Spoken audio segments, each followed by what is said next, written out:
One of the main differences between autistic people and neurotypical people, which, by the way, I don't think autism is one thing. I don't think there's one type of autistic people. There's many different types of autistic people.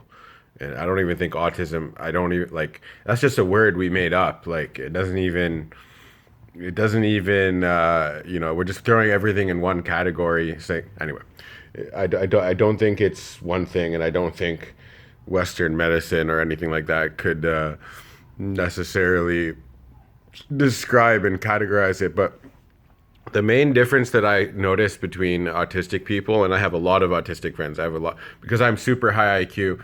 Most of the friends that I make, that I can relate with on an intellectual level, who have an IQ that's as high as mine or higher, every single one of them is autistic. I'm the only one who doesn't. I'm the only one who who is not autistic, basically.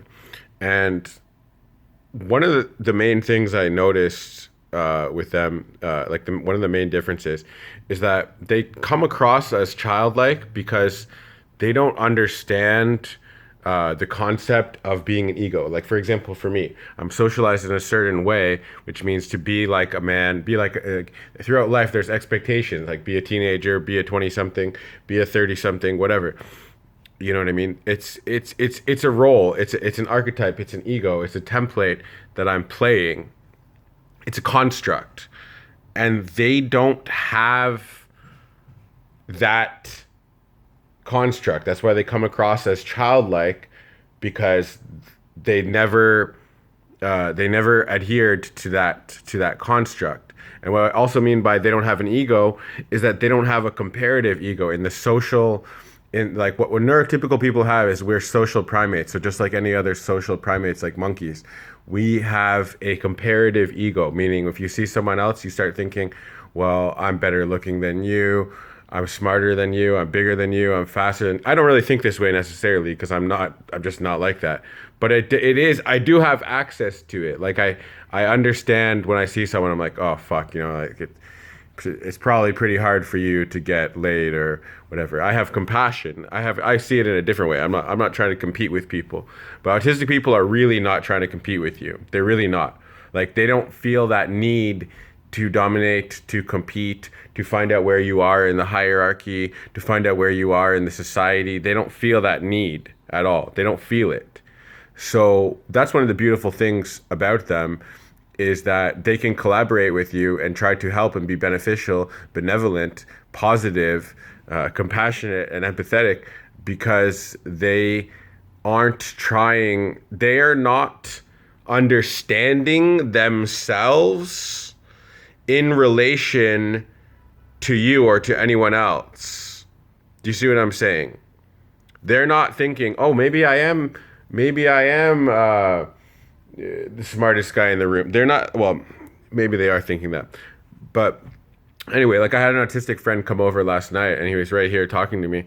And I was like, wow, I mean, just blown away at the ability for him to learn and assimilate and explain information. Like you could put this guy in on any web page and he would have read it in like 30 seconds and explain it better than the person who wrote it.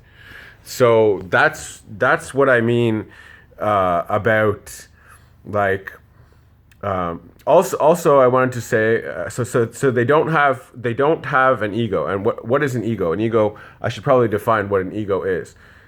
An ego can be many things. An ego can be a sense of identity. An ego can be in a sense of identity in relation to other people or the society or the culture.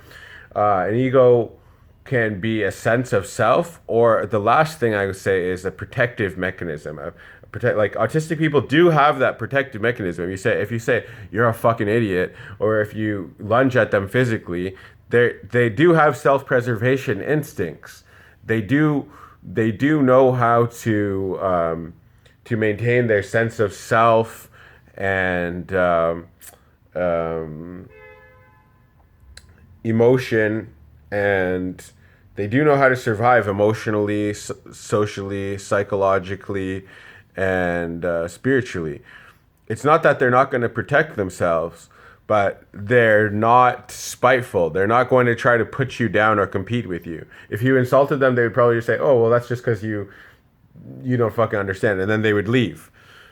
You know what I mean? They're not trying to gain status or favor or be charming or trick anyone or be a narcissist or be political. Like, they're not trying to do that at all.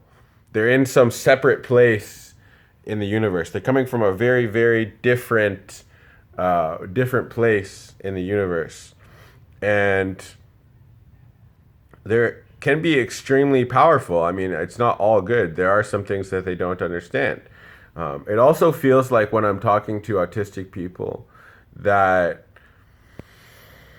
they can use telepathy, but usually when I'm talking to neurotypical people, it seems like there's a local Bluetooth connection in that they understand my emotion directly, electromagnetically.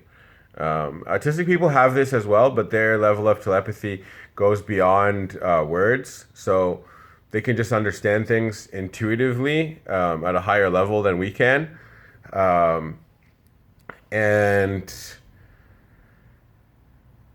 they often don't really understand what I mean by saying things. They usually pick out one word and then run with that, or take what I said literally. Like, if you're thinking out loud, that's the worst thing to do around an autistic person. So if you're thinking out loud, if you said something like, "Oh, I don't know, I don't think that restaurant's that good," they would say like, "Well, didn't you like the last time that we went there?" Like, well, you know what I mean? Like, they can be uh, very twitchy, very literal, and they don't really read between the lines super well a lot of the time. Even though I say what I mean and I mean what I say, I'm not the kind of person to insinuate things or to be a narcissist. But still, they're not super good with language, with understanding my language. I can understand theirs, but they can't understand mine.